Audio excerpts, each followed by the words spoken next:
Ini agak lambat. Jerry mengerutkan kening. Lu Yun merentangkan tangannya dan berkata tanpa daya, tidak mungkin. Suku naga dan suku Marten pemakan langit di luar sedang mencariku dan mereka menjadi gila. Aku hanya bisa berhati-hati. Hati-hati, dan kecepatannya akan secara alami diperlambat. Adalah baik untuk lebih memperhatikan keselamatan, tapi aku tidak bisa berjalan bersamamu sekarang. Jerry melihat tubuhnya yang kembung dan berkata, tidak apa-apa, istirahat saja di sini dan memulihkan diri. Lu Yun menepuk dadanya dan berkata, aku di luar sana, jangan khawatir. Di luar, apa maksudmu? Jerry dengan tajam merasakan ada yang tidak beres, bolehkah aku menaruhnya di ruang portabelmu sekarang? Ini, Lu Yun diam-diam berteriak, tidak. Saya tidak sengaja melupakan hal ini. Dia pernah menggunakan ruang Flame Mountain untuk menipu Jerry dan sukunya, dan memindahkan mereka ke permukaan ruang Flame Mountain, yang membuat mereka berteriak. Nah, Lu Yun, begitulah caramu memperlakukan pasanganmu, kan? Kemarahan Jerry yang baru diredakan sekali lagi tersulut. Pikiran Lu Yun berpacu. Apa yang terjadi barusan telah menyentuh inti hati Jerry. Jika dia tidak menanganinya dengan baik kali ini, Jerry mungkin akan berbalik melawannya. Bukan itu yang kamu pikirkan. Gua bawah tanah ini digali oleh Wang Wu dan Yang Chun bersama penduduk desa. Sebelumnya tidak ada. Lu Yun sedang terburu-buru dan memperoleh kebijaksanaan. Begitukah? Jerry memandang Lu Yun dengan curiga. Mengapa kamu berbohong padaku? Mengapa kamu tidak menunggu sampai Wang Wu Feng Han pulih dan bertanya langsung padanya? Ketika Lu Yun mengatakan ini, dia terus berpikir dalam hati, Wang Wu, kamu tidak boleh datang, Wang Wu, kamu tidak boleh datang. Oke, Jerry mengangguk, tapi itu benar. Setelah lukanya sembuh, aku bisa berada di sisimu. Sejak itu, kekacauan luar angkasa di Flame Mountain telah berakhir. Lu Yunchang menghela napas, kalau begitu, istirahatlah yang baik. Aku keluar dulu. Benar, jika kamu tidak perlu melakukan apapun, jangan tinggalkan pintu ini. Ada penduduk desa di luar, yang cukup menolak identitas ciptaan alkimia. Lu Yun memperingatkan, berkat seseorang, aku tidak akan bisa bangun dari tempat tidur dalam waktu singkat. Jerry memutar matanya ke arah Lu Yun. Lu Yun terkekeh, istirahatmu cukup. Aku akan mundur dulu. Tunggu sebentar. Jerry menghentikan Lu Yun, kamu seharusnya menemukan 2 botol reagen ini dari rumah persembunyian di ruang alkimia Falcon, kan? Ya, benar. Lu Yun setuju. Seharusnya ada barang lain di rumah persembunyian, kan? Keluarkan dan tunjukkan padaku. Kata-kata Jerry membuat Lu Yun mengerutkan kening, tapi dia kembali ke keadaan semula dalam sekejap. Dia mengeluarkan sekeranjang kertas data dan botol obat warna lain dari cincin penyimpanan. Itu saja, tanya Jerry sambil melihat apa yang ada di depannya, apakah ada yang lain? Itu dia, apakah kamu mencari sesuatu? Meskipun Lu Yun berkata demikian, dia menyimpan sebagian kecil secara diam-diam, termasuk gulungan perkamen. Tidak, Jerry mengeluarkan setumpuk dari keranjang dengan tangannya yang bengkak dan berkata, kamu tidak ada urusan di sini, kamu boleh pergi. Selamat tinggal, Lu Yun meninggalkan gua seolah melarikan diri. Begitu dia keluar, dia tidak bisa bernapas lega saat melihat Wang Wu bergegas ke arahnya. Lu Yun berseru dalam hatinya, betapa berbahayanya. Setelah Wan keluar beberapa saat, Wang Wu masuk. Mengambil 3 langkah dan 2 langkah sekaligus, Lu Yun datang ke sisi Wang Wu seperti kilat, menarik lawan yang tidak sadar menjauh dari sini. Tuan, ada apa denganmu? Apakah Jerry sudah bangun? Kita akan membicarakannya nanti. Mulai hari ini, tidak ada seorang pun yang diizinkan memasuki gua Jerry. Dan ketika Jerry bertanya padamu hari itu apakah kamu dan penduduk desa menggali gua-gua ini, jawab saja ya. Perintah Lu Yun. Dimengerti, Tuan. Saya pasti akan mengingat hal ini. Wang Wu berjanji dengan percaya diri. Melihat Wang Wu mengangguk, batu besar yang tergantung di hati Lu Yun akhirnya jatuh ke tanah. Bagaimana kabarnya? Apakah ada informasi baru tentang Goblin Owen? Ya, Tuan Owen memang memiliki seorang putri, tetapi dia bukan putri kandungnya. Dia secara tidak sengaja dijemput ketika dia keluar untuk mencari materi. Sepertinya suku naga mengendalikan Putri Owen dan memaksanya hidup mengasingkan diri di hutan Maple tak berpenghuni ini untuk membantu mereka menempa senjata dan berbagai peralatan. Lu Yun berkata sambil berpikir. Tidak mungkin. Wang Wu menolak dugaan Lu Yun, memang benar Tuan Owen menjemput seorang gadis, tetapi rumor mengatakan bahwa Tuan Owen sebenarnya tidak menyukai gadis kecil ini dan hanya menjadikannya sebagai hewan peliharaan. Kamu tidak bisa dikendalikan oleh suku naga karena hewan peliharaan, kan? Mungkin ada alasan tersembunyi lainnya, tapi menilai dari informasi yang saya terima, tidak diragukan lagi ini adalah alasan yang paling mungkin. Lu Yun mencubit dagunya dan berkata, jika kamu ingin mengetahui kebenarannya, sepertinya kamu harus bertanya langsung pada si Goblin Owen. Tetapi ketika dia memikirkan tentang si Goblin Owen yang secara eksplisit menolak menyebutkan masalah ini 2 kali pada siang hari ini, gigi Lu Yun terasa sakit. Bukanlah tugas yang mudah untuk membuka mulut si Goblin tua yang keras kepala, Owen. Tuan, bawahan saya juga mengetahui sesuatu tentang Tuan Owen, saya tidak tahu harus menceritakannya atau tidak. Wang Wu berkata dengan ragu-ragu. Katakan saja, kenapa kamu ragu-ragu? Lu Yun mendesak, mungkin saja semua misteri bisa dipecahkan hanya dengan potongan teka-teki terakhirmu. Dikabarkan bahwa gadis kecil yang dijemput oleh Goblin Owen adalah bayi terlantar dari umat manusia kita. Tuan, Anda juga tahu status umat manusia kita di cincin Pulau Langit. Lu Yun dikejutkan oleh kata-kata Wang Wu. Misteri yang selalu membingungkan dan membingungkan kini menjadi semakin membingungkan. Jika semua ini benar, maka dapat disimpulkan bahwa tebakan Lu Yun dari awal salah. Jika putri yang dijemput Goblin Owen adalah bayi terlantar dari ras manusia, kemungkinan besar dia akan menjadikannya sebagai hewan peliharaan. Lagi pula, seperti yang dikatakan Wang Wu, status umat manusia di cincin Pulau Langit memang agak rendah. Ini juga membatalkan argumen Lu Yun sebelumnya, jadi bagaimana suku naga membuat si Goblin Owen patuh dan diperbudak. Dan melihat sikap manusia naga bersisik naga hijau tua terhadapnya barusan, dia terlihat sangat percaya diri. Dia pasti yakin bahwa si Goblin Owen tidak akan melawan. Dalam hal ini, hari ini kita benar-benar harus melihat pengaruh apa yang dimiliki suku naga terhadap Goblin Owen. Secercah cahaya melintas di mata Lu Yun. Wang Wu, kamu tetap di sini dan terus latih penduduk desa. Aku akan keluar. Ya Tuan, hutan Maple ini berada di bawah yurisdiksi klan naga, Anda harus lebih berhati-hati. Ya, jangan khawatir, aku tahu apa yang terjadi. Setelah Lu Yun selesai berbicara, dia menjepit jarinya dan melafalkan mantra dan meninggalkan ruang Flame Mountain. Saat itu sudah tengah malam sebelum dunia luar menyadarinya. Ini saat yang tepat. Lu Yun berjalan melewati hutan Maple lagi dan sampai di kaki gunung. Tanpa mengucapkan sepatah kata pun, kami mulai mendaki. Dengan alur dan gundukan yang tersisa di siang hari, Lu Yun dengan cepat datang ke tempat dia bertemu dengan manusia naga bersisik hijau tua. Sama seperti sebelumnya, naga bersisik hijau tua muncul kembali. Dia berkata dengan sedikit marah, Owen, kamu menganggap perkataanku siang hari itu sebagai kentut, bukan? Jangan berani. Owen di sini hanya untuk memberimu jubah hitam penyekat. Dikatakan bahwa Lu Yun mengeluarkan jubah hitam yang diambil dari Kang Xin dari cincin penyimpanan, dan nafas di atasnya telah dihapus olehnya. Manusia naga dengan sisik hijau tua terkejut, efisiensinya cukup cepat kali ini. Dia mengulurkan tangannya untuk mengambil jubah hitam itu, tapi Lu Yun menarik tangannya. Tangan yang baru saja diulurkan manusia naga itu dibiarkan menggantung di udara, entah akan diambil kembali atau terus diulurkan. Owen, apa maksudmu? Apakah kamu bercanda? Owen, jangan berani. Owen hanya ingin membuat permintaan kecil. Lu Yun gemetar, dan suaranya juga bergetar ketika dia berbicara, yang dengan jelas menunjukkan ekspresi kerasnya. Haha, Owen, apakah aku terlalu toleran padamu? Sekarang kamu berani menuntutku. Manusia naga bersisik hijau tua berkata sambil mencibir. Owen tidak punya niat lain. Lu Yun berbisik, Owen terlalu merindukannya dan hanya ingin bertemu dengannya. Jejak kepanikan yang jarang muncul di wajah naga bersisik hijau tua itu, tapi menghilang dalam sekejap, tapi tetap tidak bisa lepas dari pandangan Lu Yun. Owen, apakah kamu tidak melangkah terlalu jauh? Awalnya kamu setuju bahwa kamu dan putrimu akan bersatu kembali setiap 3 tahun. Ini baru kurang dari 2,5 tahun. Sekarang kamu tidak bisa menahannya. Lu Yunxin berkata, tentu saja. Dia benar-benar putriku. Dia memohon, Tuan, bukankah ini tinggal setengah tahun lagi? Bisakah Anda membantu? Irving berjanji untuk mendengarkan Yang Mulia dalam segala hal mulai sekarang. Owen, aku tidak berpegang pada aturan. Aturan ini adalah aturannya. Ini yang kita berdua sepakati. Manusia naga Morusen berkata, dan bukankah ini hanya setengah tahun lagi dari waktu aslinya? Ini berlalu begitu cepat. Lu Yun menunjukkan ekspresi kecewa dan enggan, oke. Ini sudah larut. Berikan aku jubah hitam penyekat dan cepat kembali beristirahat. Manusia naga dengan sisik naga hijau tua berkata, nadanya pasti jauh lebih lembut sebelumnya, tapi sekarang Lu Yun tampaknya memiliki hati nurani yang bersalah. Lu Yun bahkan memiliki tebakan yang berani, ada kemungkinan besar bahwa Putri Goblin Owen tidak lagi berada di tangan suku naga, dia melarikan diri atau dibunuh. Kemungkinan ketiga ini sangat kecil hingga hampir bisa dilewati. Lagi pula, jika dia benar-benar diselamatkan, itu mungkin akan menyebar ke seluruh cincin Pulau Langit. Adapun dua kemungkinan pertama, Lu Yun sebenarnya lebih memilih kemungkinan kedua.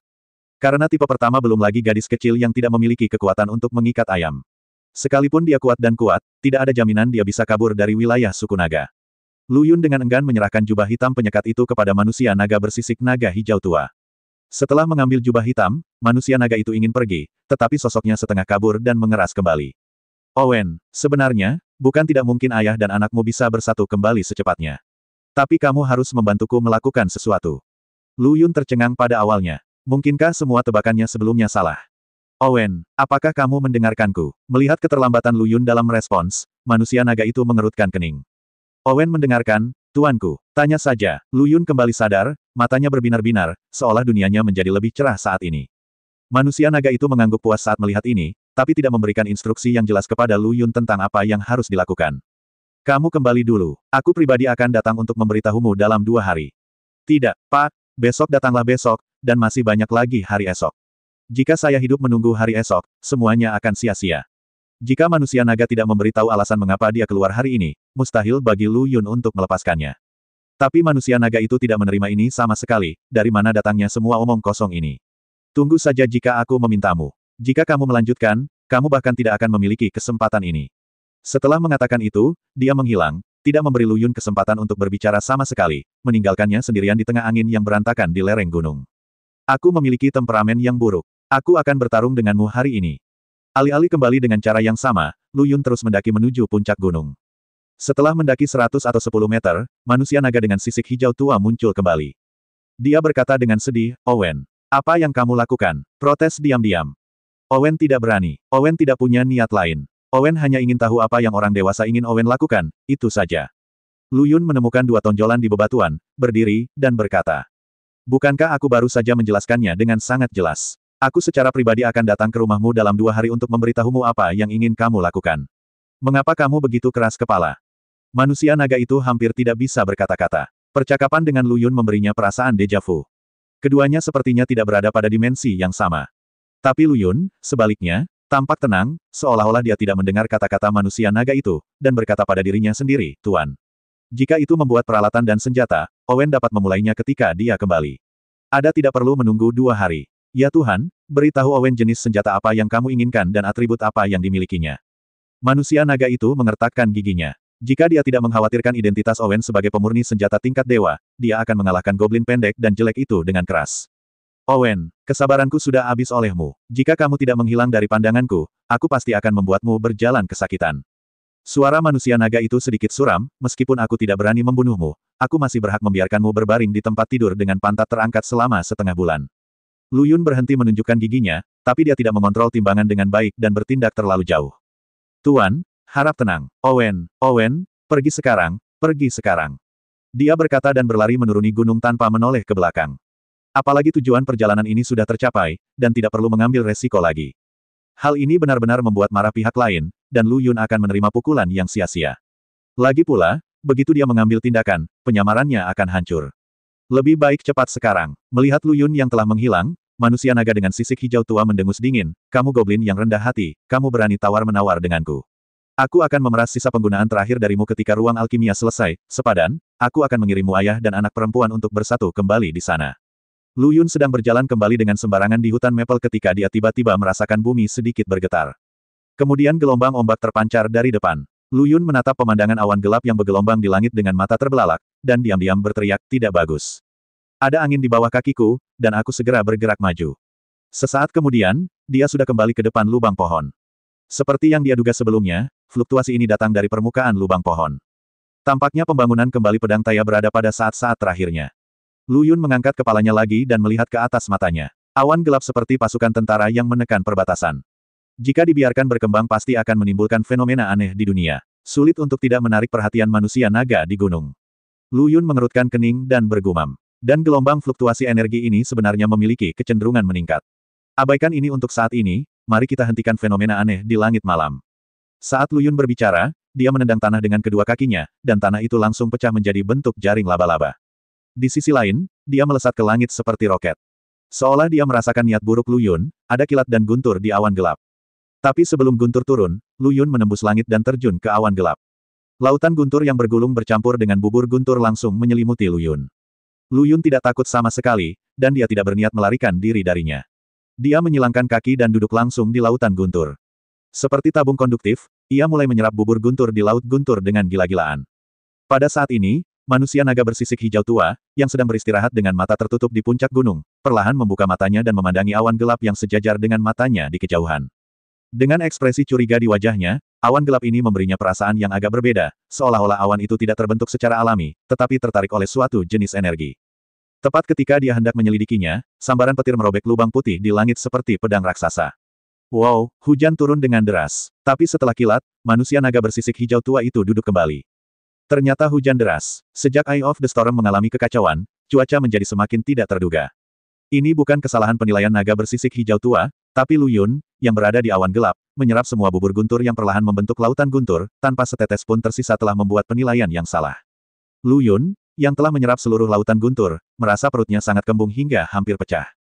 Meskipun bubur guntur ini tidak seseram guntur dewa hitam dan guntur dewa merah, basisnya sangat besar. Itu sangat besar bahkan Lu Yun tidak bisa mencernanya sekaligus. Yang paling membuat Lu Yun sengsara adalah pegunungan awan gelap masih menghasilkan guntur. Biasanya, ini pasti merupakan hal yang bagus. Lagi pula, semakin ganas dan intens penglihatannya, semakin banyak harta karun yang akan dilepaskan. Namun bagi perutnya yang sudah membengkak seperti Zubaji, menyerap bubur petir lagi akan menjadi siksaan baginya. Jika Anda ingin mencerna dan menyerap bubur petir di perut Anda sekarang, Anda pasti tidak perlu terburu-buru. Satu-satunya solusi saat ini adalah dengan mengompres bubur petir tersebut. Jika orang lain mendengar ini, mereka pasti akan menertawakan Lu Yun karena berbicara omong kosong.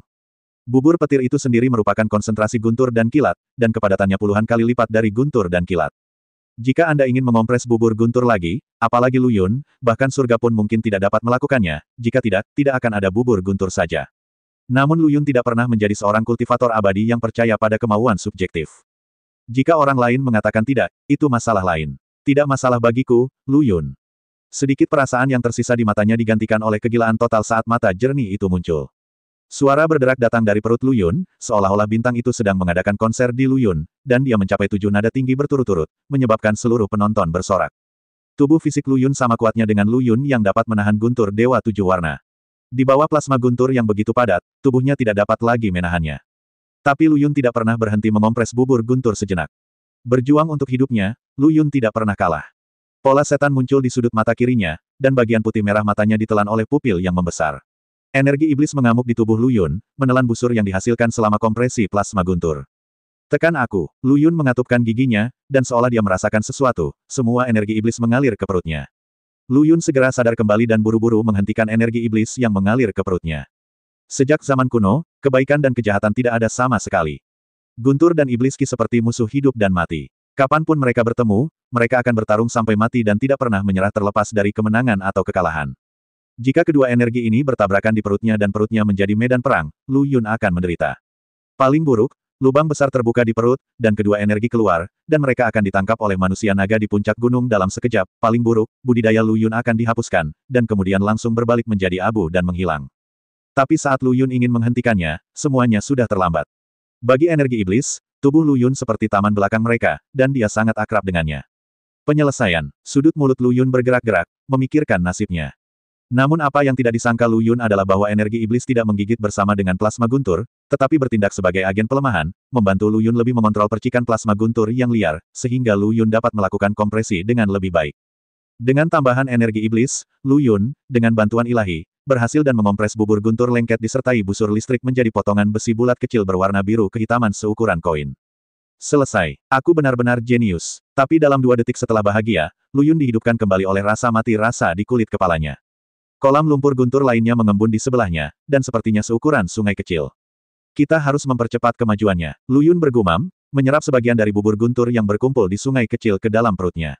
Untuk mencegah fenomena abnormal menyebabkan terlalu banyak fluktuasi, manusia naga di puncak gunung akan menyadari ada sesuatu yang tidak beres. Namun, setelah menemukan metode, kecepatan kompresi Lu Yun menjadi lebih cepat. Dalam 2 menit, bubur guntur seperti sungai terserap.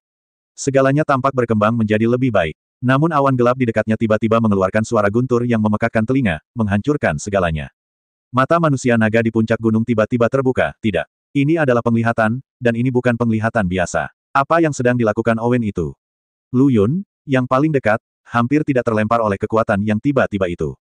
Bau yang familiar ini, mungkinkah? Mungkinkah Tai Ajian telah dipromosikan ke peringkat senjata dunia? Mengapa dia bahkan memanggil Guntur Dewa Hitam? Lu Yun dan Dewa Hitam Guntur bisa dikatakan musuh lama. Dia telah terkena Guntur Dewa Hitam 8 kali atau bahkan 10 kali. Hanya dengan menciumnya, Lu Yun dapat mengetahui apakah itu Guntur Dewa Hitam. Tapi yang lebih mengkhawatirkan Lu Yun adalah suara gemuruh yang dihasilkan oleh Guntur Dewa Hitam tadi mungkin telah menarik perhatian manusia naga di puncak gunung. Dibandingkan dengan Guntur Dewa Hitam, manusia naga jelas membuat Lu Yun lebih merepotkan. Hah, kenapa kamu belum datang? Lu Yun, yang bersembunyi di awan gelap, menahan napas dan berkonsentrasi, memegang lusinan batangan baja biru dan hitam, bingung. Dia awalnya berpikir untuk menyerang manusia naga terlebih dahulu, tetapi manusia naga sepertinya memperkirakan prediksinya. Menit hampir berlalu, dan tidak ada gerakan sama sekali. Mungkinkah manusia naga itu tidak menyadarinya? Secara logika, seharusnya tidak begitu. Atau kamu sudah mati rasa dengan hal semacam ini? Lagi pula, aku tinggal bersebelahan dengan seorang pembuat senjata tingkat dewa yang menghabiskan seluruh waktunya mengutak-atik hal-hal aneh, dan sepertinya dia tidak terkejut dengan apa yang dia lakukan. Tapi setidaknya Anda harus datang dan melihatnya sebagai bentuk apresiasi, bukan? Ataukah manusia naga itu tersinggung dengan gerakan seksi Lu Yun barusan? Tepat ketika Lu Yun memikirkan berbagai kemungkinan, guntur Dewa Hitam melonjak dan ingin menjadi monster. Lu Yun membuangnya dengan rantai hitam dan langsung terserap ke dalam tubuhnya. Cegukan, guntur Dewa Hitam Kong Dao hampir terlalu terang. Agak terlalu lembut. Lu Yun mendecakkan lidahnya dan berkata, saya tahu tidak apa-apa, tapi saya tidak tahu bahwa saya mengira dia adalah seorang blogger makanan, menghargai makanan dari belakang. Dan saat guntur ilahi hitam diserap, penglihatan itu berakhir, dan awan gelap melonjak 2 kali dan menyebar. Perasaan tidak berbobot menghampirinya, dan Lu Yun terhuyung-huyung di udara. Untungnya, dia menstabilkan tubuhnya sebelum jatuh ke tanah dan mendarat dengan selamat. Selesai. Akhirnya selesai. Pintu lubang pohon terbuka, dan Goblin Owen berlari keluar dengan wajah malu, wajah gelapnya masih tidak mampu menyembunyikan kegembiraan di wajahnya. Mendering, pedang Taya di tangan Owen mengeluarkan suara pedang dan terlepas dari tangan Owen, pedang itu membentuk busur anggun di udara dan mendarat di tangan Lu Yun. Oke. Lu Yun mengelus bilah lembut pedang Taya, yang diukir dengan garis-garis kecil yang tidak terlihat dengan mata telanjang dan hanya bisa disentuh ringan dengan jari. Pemaksaan yang ditunjukkan oleh pedang Taya bahkan lebih luar biasa lagi, telah melampaui kategori senjata abadi dan masuk dalam jajaran senjata dunia. Senjata pembatas. Tidak, ini terasa seperti senjata setengah dunia. Itu juga tidak benar. Lu Yun menarik napas dalam-dalam, dan untuk sesaat dia tidak bisa menentukan kualitas pedang Taya. Tuan, sulit untuk memotong kualitas pedang ini sekarang. Pedang ini telah melampaui senjata setengah dunia, tapi masih jauh dari senjata dunia nyata. Goblin Owen menjelaskan, ini juga karena ketidakmampuan Owen. Dia belum membuat senjata pembatas dan tidak tahu cara memalsukannya. Jika tidak, dengan potensi pedang ini, sangat mungkin untuk bergabung dengan barisan senjata pembatas.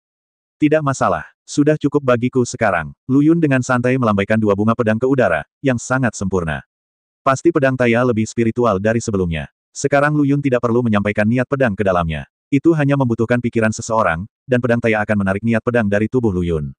Hal ini tidak diragukan lagi memberi Lu Yun lebih banyak waktu untuk fokus pada hal lain. Ngomong-ngomong, apakah yang aku katakan sebelumnya bisa dilakukan?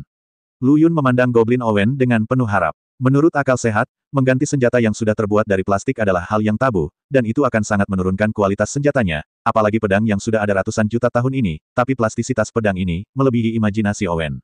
Setelah terkena api, itu seperti berubah menjadi senjata paling primitif. Keterampilan pemurnian senjata macam apa yang bisa dicapainya? Goblin Owen Zhang Ranruo berkata, sayang sekali. Sayang sekali tidak dilahirkan di era yang sama dengan orang jenius. Apakah itu berarti rencana yang saya usulkan dapat dilaksanakan? Goblin Owen mengangguk. Oke, Lu Yun tidak bisa menyembunyikan kegembiraannya dan bersorak, dengan cara ini, pedang Taya akan lebih sejalan dengan jalan yang saya ambil. Namun detik berikutnya, ekspresi Lu Yun menjadi serius.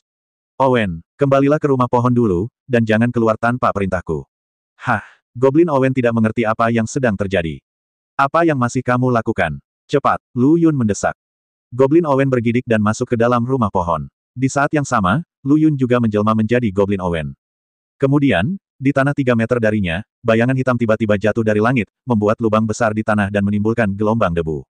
Ahem, Lu Yun menutup mulut dan hidungnya dan melihat dengan jelas bahwa orang yang datang adalah naga bersisik hijau tua. Owen, apa yang kamu lakukan? Kamu sudah memperingatkan 3 ras lainnya. Manusia naga bersisik hijau tua bertanya dengan marah. Owen tidak melakukan apa-apa. Lu Yun mundur 2 langkah dengan panik dan berkata dengan ekspresi ngeri. Tiba-tiba dia sadar, tak heran dia melewatkannya saat itu. Ternyata pergerakan penglihatan itu diperhatikan oleh 3 kekuatan ras super lainnya, dan dia pergi untuk menenangkannya. Kamu masih berani berdalih, tidak ada orang lain di hutan Maple ini kecuali kamu. Siapa lagi kalau bukan kamu? Manusia naga dengan sisik hijau tua muncul di depan Lu Yun dan mengangkat Lu Yun. Owen, kamu tidak benar-benar berpikir aku tidak berani membunuhmu, bukan? Owen benar-benar tidak melakukan apa-apa. Dan, Owen bukan satu-satunya di hutan Maple ini. Malam ini, ketika Owen kembali malam ini, dia melihat sosok licik di hutan. Apakah semua yang kamu katakan itu benar? Manusia naga bersisik hijau tua itu sedikit mengendurkan cakarnya, tapi tidak sepenuhnya. Melihat tenggorokan manusia naga begitu dekat, Lu Yun benar-benar ingin tiba-tiba meledak dan memotong lehernya, tapi dia hanya bisa membayangkannya. Jika si Goblin Owen ingin menyerah dengan tulus, manusia naga bersisik hijau tua ini belum bisa mati. Semua benar, Irving tidak pernah berbohong. Kalau kamu tidak percaya, Irving akan menunjukkannya padamu. Ada juga jejak kaki yang ditinggalkannya di tanah. Lu Yun berkata dengan percaya diri. Owen, apa kau menganggapku bodoh? Baru saja hujan deras. Jejak kaki macam apa yang tertinggal? Cakar naga dengan sisik hijau tua kembali menegang. Apakah sedang hujan? Owen tidak tahu. Owen baru saja tinggal di lubang pohon. Lu Yun memandangi tanah berlumpur dengan ekspresi bingung di wajahnya, mengapa hujan? Cuacanya benar-benar tidak dapat diprediksi. Owen, Aku memperingatkanmu untuk yang terakhir kalinya, lebih baik jangan melakukan trik apapun, kalau tidak, kamu tahu apa konsekuensinya.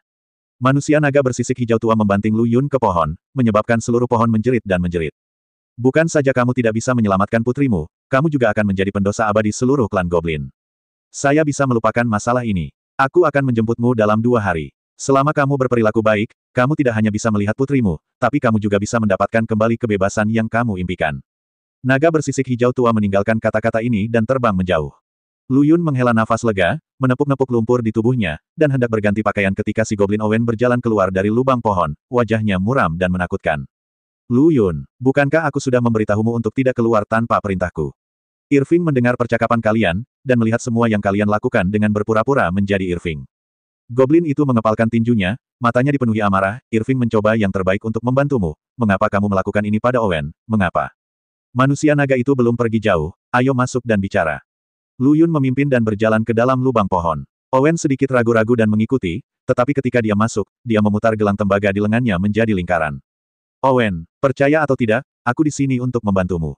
Bantu Owen. Apakah kamu menganggap Owen bodoh? Goblin itu meraung dengan marah, melihat penampilan Gao Ji. Ini bukan pertama kalinya kamu berpura-pura menjadi Owen. Petik 2. Ya, ini memang bukan pertama kalinya aku menyamar menjadi dirimu, tapi ini semua untuk mencari tahu kenapa kamu dikendalikan oleh suku naga. Sekarang setelah mencapai titik ini, Lu Yun tidak perlu lagi menyembunyikannya, jadi dia langsung ke pokok permasalahan. Adapun kegembiraan di mulut Owen, dia seharusnya berbicara tentang manusia naga bersisik hijau tua.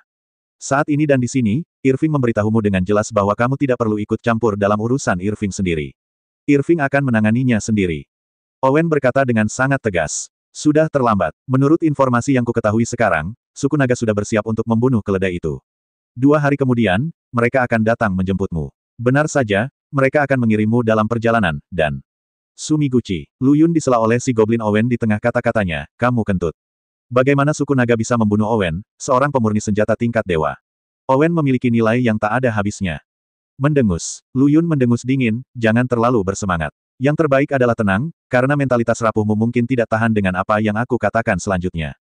Apa maksudmu? Owen mengerutkan kening. Menurut apa yang aku pelajari dari Gaoke, kemungkinan besar suku naga telah membunuh putrimu. Tidak mungkin, sama sekali tidak mungkin. Goblin Owen tiba-tiba mengangkat lengannya yang membawa gelang itu dan menunjuk ke arah Lu Yun. Namun Lu Yun yang sudah lama menyadari keanehan gelang itu, tiba-tiba muncul di hadapan Owen, meraih lengan ramping Owen dan menunjuk ke atap pohon. Hanya ada ledakan, dan cahaya coklat keluar dari gelang tembaga. Kekuatannya setara dengan pukulan penuh dari seorang praktisi di tahap tengah negeri dongeng Daluojin, dan sepertinya itu bisa runtuh kapan saja. Kamu punya banyak trik di lenganmu. Lu Yun melihat gelang tembaga di pergelangan tangan Owen yang sudah berasap. Itu hanya sekali pakai dan seharusnya sudah dibuang. Anda tidak perlu membuat penilaian terburu-buru. Sebaiknya Anda mendengarkan informasi yang saya peroleh. Belum terlambat bagi Anda untuk memutuskan apakah akan mempercayainya atau tidak. Lu Yun melepaskan lengan Owen, lalu menceritakan kepada si Goblin Owen 2 percakapannya dengan Gao yang penuh semangat.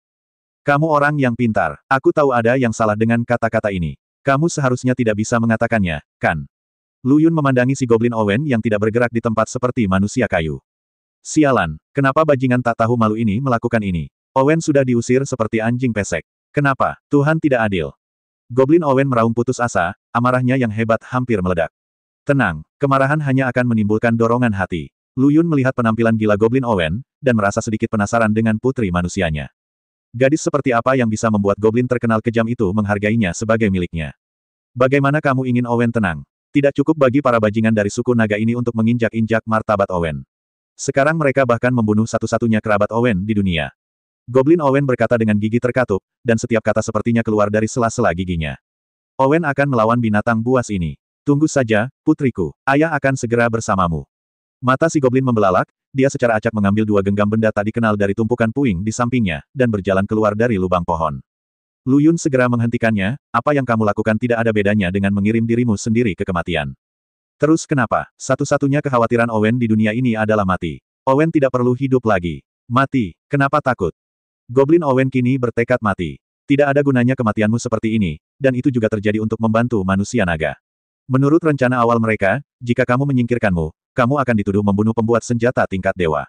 Tapi jika kamu pergi untuk memprovokasi masalah dan mati sendiri, maka orang-orang naga akan terbunuh. Pembunuhan umat manusia terhadapmu adalah tindakan membela diri yang sah dan dapat dibenarkan. Mata Luyun menyipit, dan aku punya rencana yang akan menyebabkan suku naga sombong ini menderita kerugian besar, tapi aku butuh kerja samamu. Luyun memandangi si Goblin Owen. Mengapa kamu membantu Owen? Jangan salah, aku tidak membantumu, hanya saja kita mempunyai musuh yang sama. Oke, katakan pada Owen apa yang harus dilakukan, dan Owen akan mendengarkanmu. Luyun mengeluarkan selembar kertas dari tangannya dan menyerahkannya kepada si Goblin Owen, bisakah benda ini dibuat? Ya, tapi ini hanya bongkahan besi berbentuk bola. Apa gunanya? Goblin Owen bertanya dengan bingung. Kamu tidak perlu khawatir tentang ini. Hanya dalam 2 hari ini, kita bisa membuat benda ini sebanyak yang kita bisa. Sedangkan untuk bahan pemurniannya, yang terbaik adalah menggunakan bahan yang tahan suhu tinggi dan memiliki konduktivitas yang baik. Jika saatnya tiba, manusia naga ini tidak akan bisa makan dan membawanya kemana-mana. Sebuah rencana berani muncul di benak Luyun. Jika tebakannya benar, disitulah dia akan membawa Goblin Owen dalam 2 hari yang menyenangkan. Karena hanya di suatu tempat saya dapat memeras setiap tetes nilai Irving. Selama kamu bisa membuat para bajingan yang melakukan satu hal di depan mereka dan hal lain di belakang dikalahkan, kamu bisa meminta Irving melakukan apapun yang kamu mau. Owen menamparkan gambar-gambar itu di atas meja gambar, menginjak penghembus, dan melemparkan bahan-bahan pembuatan senjata ke bengkel satu persatu, terlihat sangat termotivasi. Balas dendam adalah emosi yang ajaib. Terkadang hal itu bisa membuat Anda kehilangan akal sehat, menjadi sembrono, mudah tersinggung, dan impulsif, namun terkadang hal itu bisa memberi Anda kekuatan tak terbatas dan membantu Anda bertahan dalam situasi putus asa.